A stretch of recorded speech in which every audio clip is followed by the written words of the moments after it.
galing? Inumaga ka na naman. Napainom ako sa mga kaibigan ko eh. Kaya hindi ako nakauwi kagabi. Oh, anong nakain mo? Ba't parang sipag-sipag mo? Ilang araw na kasi ako hindi nakapagwalis eh. Uy, ate! Galing pala dito si Kenneth. Yung manliligaw mo, hinahanap ka. Huwag mo nang pinagpapapansin yun. Hindi ko naman talaga gusto yun eh. Hindi gusto. Kala ko nga kayo na eh. Kasi lagi kayong lumalabas, diba? Tapos, lagi kayong nag-uusap sa telepono. Natural. Kailangan ko makisama sa kanya. Kailangan kong sumama sa kanya para makilala ko siya. Pero hindi naman kami nagkakasundo nun. Tsaka, parang feeling ko pag kami nagkatuluyan, hindi naman niya ako kayang buhayin eh. Bahala ka na nga, ate. Tanda ka na eh. Nauna pa akong mag-asawa sa'yo. Pero, di ba may edad ka na? Kaya alam mo na dapat yung mga desisyon sa buhay mo. Yung tama at mali. Kaya, nandito lang ako. Suportahan kita lagi. Siya nga pala. Kailan nga pala uuwi si Ryan?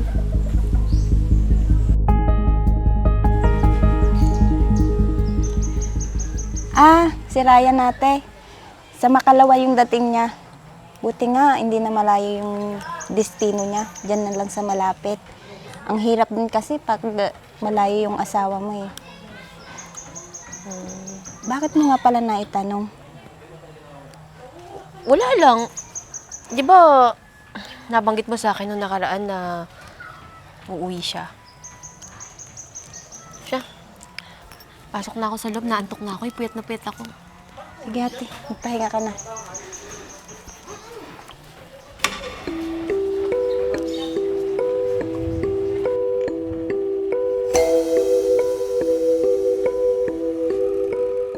Sigurado akong masusurpresa si Mahal sa pag-uwi ko.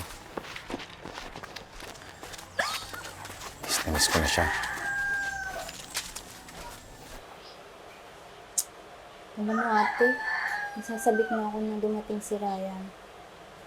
Sana nga pag-uwi niya, makabuo na kami ng baby. Malay mo, makabuo na nga talaga kayo. Ako nga, gusto ko na rin mabuntis eh. Gusto ko na rin magkaroon ng baby. Ate, paano ko naman makakabuo ng baby? Wala kang boyfriend. Magkakaroon din ako. Sana nga. Mahal, Mahal! Mahal! Mahal, bili mo naman yung bag na gusto mo. Pero ginamit ko muna. Ang ganda. Bakit di ka man lang nagpasabi na uuwi ka na? Hindi ko tuloy na iluto yung paborito mong ulam. Sabi mo sa isang araw ka pa uuwi. Sinadya ko talagang hindi sabihin sa'yo, Mahal, para sorpresa ka. Yan tuloy, wala akong nahiandang pagkain para sa'yo. Akin na nga to. Ate Doye, nandito na si Ryan.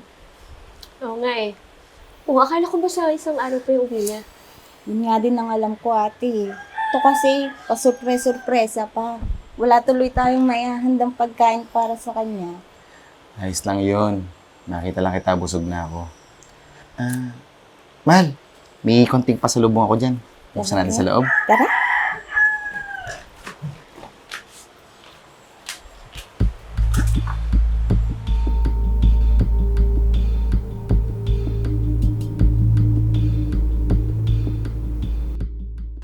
Mahal, siguro naman ngayong malapit na yung destino mo, pwede na tayong magkaanak. Simula kasi nung ikasal tayo, hindi pa tayo nagkaroon ng chance na magkapamilya. Oo naman, siyempre.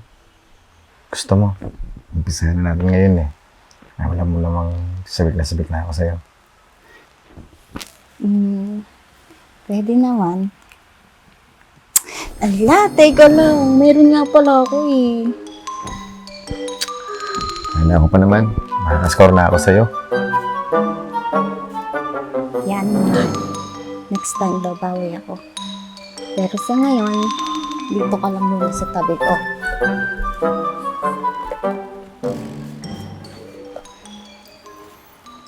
Pero teka lang, mahal ha.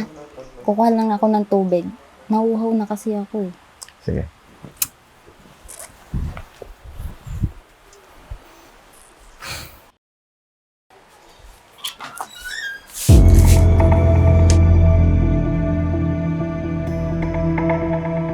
O ate, anong ginagawa mo dyan? Ah, Wala.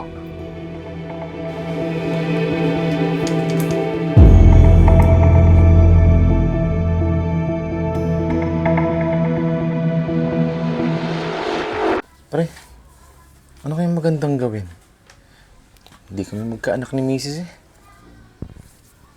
Wala, kayo tumagay nga muna. Okay, ano problema ba dyan? Oh, huwag mo ko idamay dyan. Wala pa naman akong anak. Paano ko malalaman yan?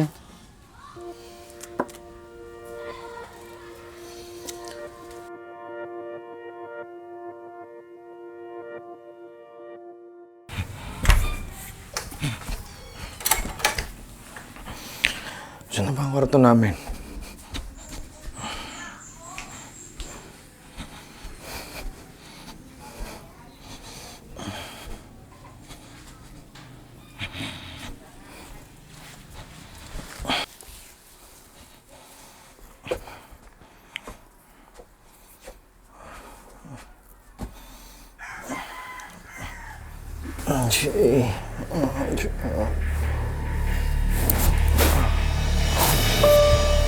Ryan?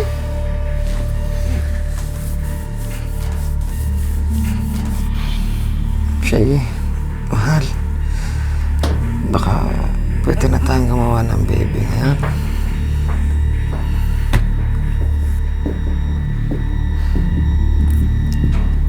Oo naman. Pwede na.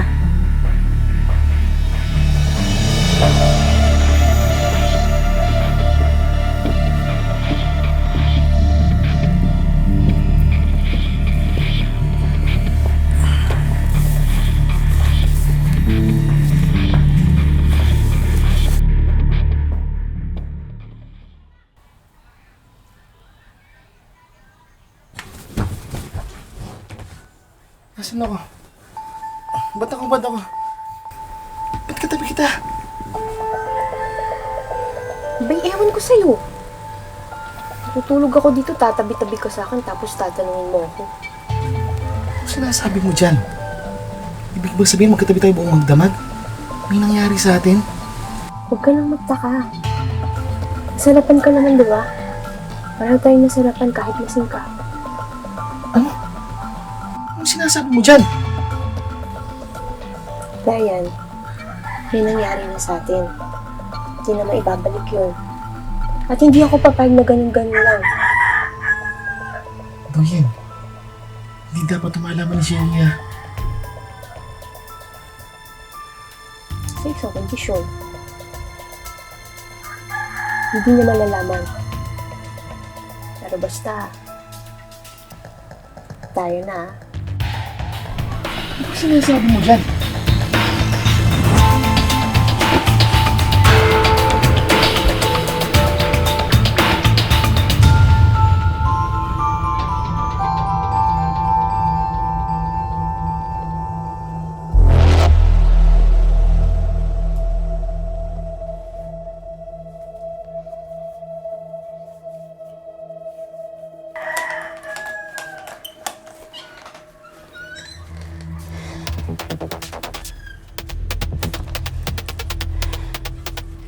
Oh, mahal.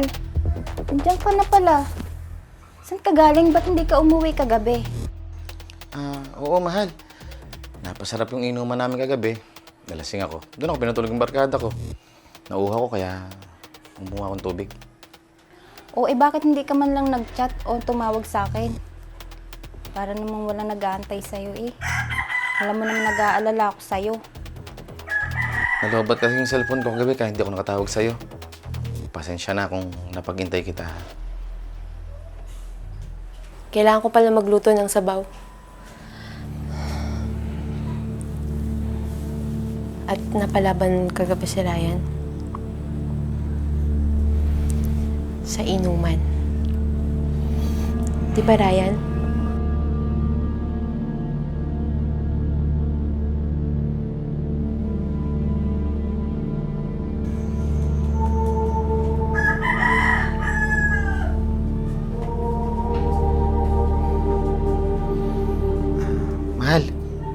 Liligo lang ako ha. Init kasi. Naglakad lang ako pumunta dito eh.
Doyen, tama ka.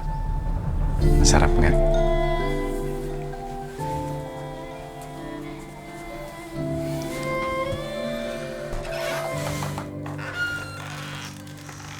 Buntis na ako. Sigurado matutuwa si Mahal nito. Papakita ko din to kay Ate Doyen. Sigurado matutuwa din yun. Hindi ko kasi naramdaman kay Shea yun. Kaya siguro hindi kami magkaanak-anak. Sabi ko naman sa'yo, di ba? Paano yun? Paano ang kapatid mo? Ayos lang yun. Inaas din naman niya ako dati.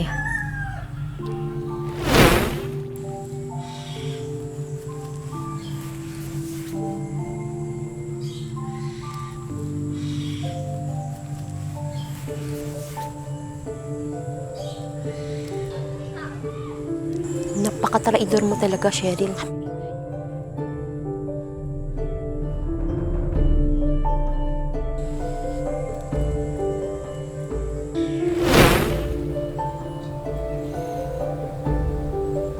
Kaya patas lang kami. At isa pa, matagal na kaya kitang gusto. Pinipigilan ko lang yung sarili ko. Kaya ngayon hindi ko napipigilan yung sarili ko. Kaya tayo na lang, ha?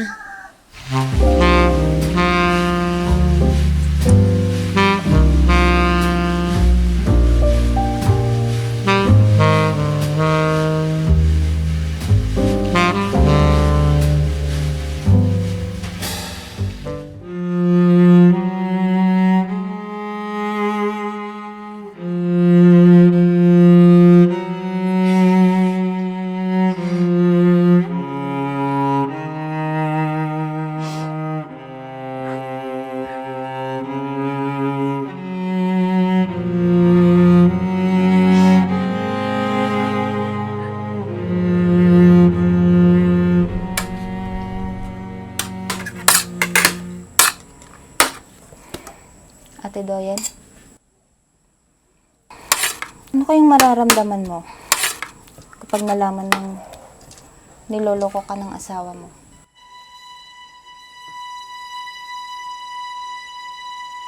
Bakit mo naman nagsabi yan?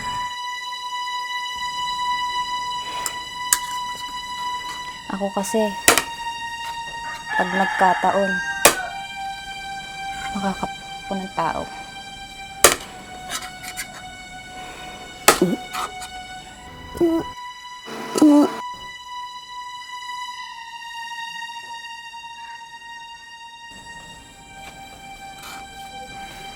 Bakit naduduwal ka?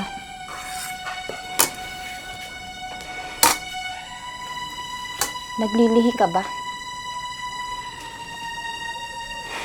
Buntis ka? Pag nagkataon, anong itatawag ko dyan sa anak mo? Pamangkin? Ang pamangkin ko, ang ama, ay ang asawa ko.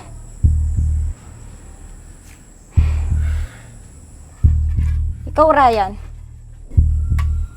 Ang sabi mo, bubuo tayo ng pamilya. Sa ate ko pala ikaw gusto bumuo ng pamilya. Narinig ko lahat ng kahiyupan nyo. Hayop ka. Sana hindi ka na lang umuwi. Kung ganito lang din naman palang mangyayari. Ikaw ate, dinahilan mo pa na inahas kita para makaganti ka lang. Alam mo, hindi totoo yun. Alam mo, tinanggihan ko si Kenneth nung nagtapat siya sa akin. Hindi kita kayang ahasin, ate. Alam mo, piliin na lang natin si Ryan. Ikaw o ako. Kapal naman ang mukha mo! Hindi na niya kailangan mamili. Dahil hindi ko na siya kayang pakisamahan. Kayong dalawa. Dahil sayong-sayo na siya. Buo!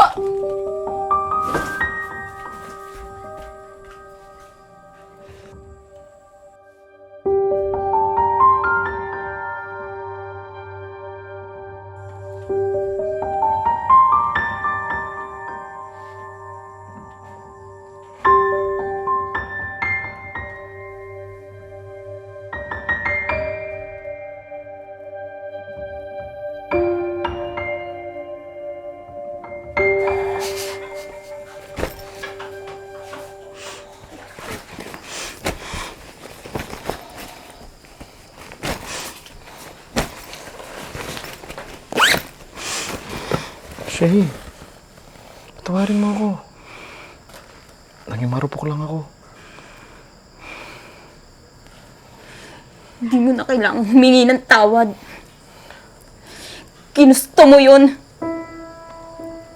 Kahit kailan hindi na kayang patawarin.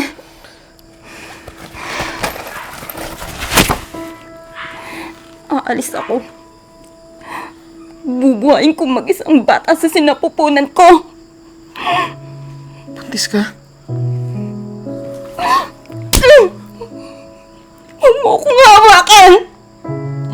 Ang dumi mo! Huwag mo akong dadampian! Nakakadiri ka! Ang dumi mo!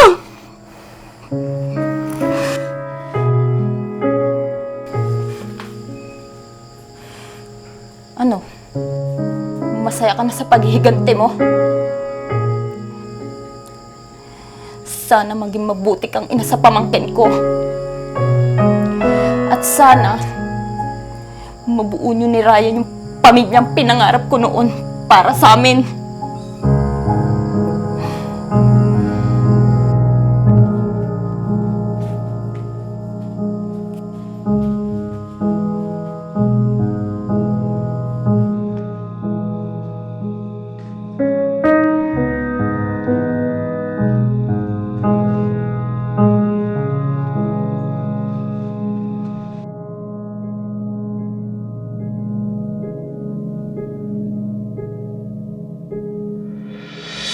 Hi guys, it's shoutout time sa ating mga viewers at sa ating mga followers.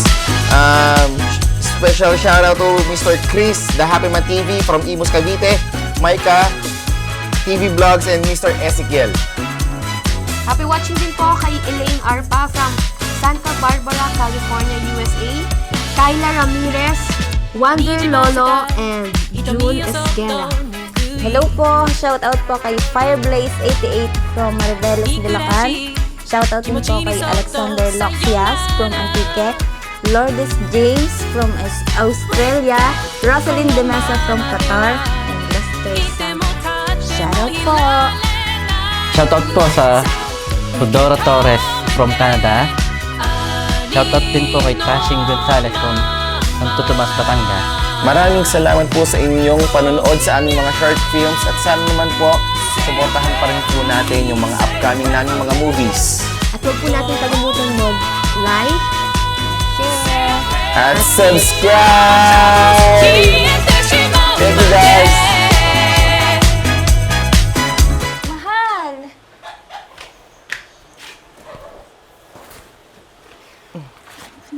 Kaya mo na yan?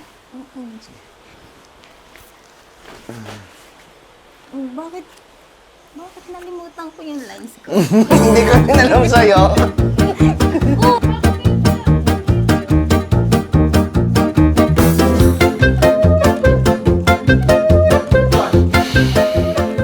Kailangan ko palang...